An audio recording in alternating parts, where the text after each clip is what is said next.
सर्वेषां कृते नमो नमः। चलिए सभी बच्चों के लिए आज एक नया पॉइंट लेकर आए हैं, सभी शिक्षकों के लिए भी। शिक्षक और विद्यार्थियों के लिए यह वीडियो है। चलिए रांत किसे कहते हैं संस्कृत विषय में यह आपको समझाते हैं। रांत पद का अंतिम अक्षर का जो स्वर होता है वही रांत है। फिर से इस लाइन को पढ़ते हैं। रांत पद का अंतिम अक्षर का जो स्वर है, पद का अंतिम अक्षर का जो स्वर होता है वही रांत है। बोले ये हमारी समझ में नहीं आया है, अच्छे से समझाइए। जैसे राम, राम के पद में अंतिम अक्षर माँ है और माँ में जो स्वर है वह छोटा आ है, इसलिए जैसे उदाहरण के माँ आधा कर दो प्लस आ दोनों को मिलाते हैं तो माँ बनता है। यह अकारांत हो गया, यानी माँ जो है उसमें छोटा आ मिला हुआ है, आखिरी में छोटा आ रहा है पद के, इसलिए है अकारांत शब्द हो गया। अगला खव, ख देखिए जिसमें लिखा हुआ है रमा, इस पद में अंतिम अक्षर में दीर्घ आ यानी कि बड़ा आ है, इसलिए आकारांत पद हुआ।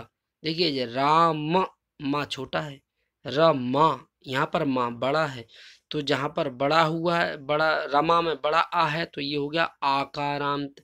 राम में छोटा आ है तो वो हो गया अकारांत। ठीक है, अब आपकी समझ में ये आ जाएगा, बहुत जल्दी आएगा।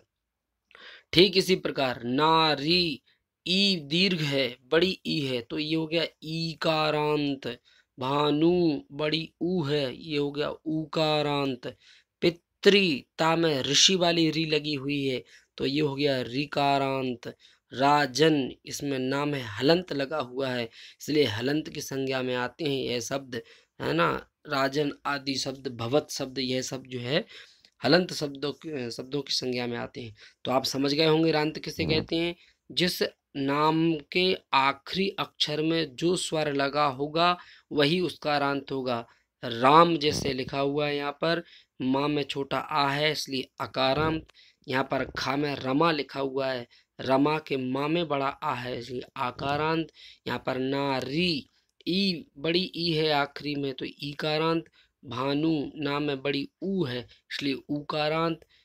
आप समझ गए होंगे इस प्रकार से इन रांतों को समझा जाता है।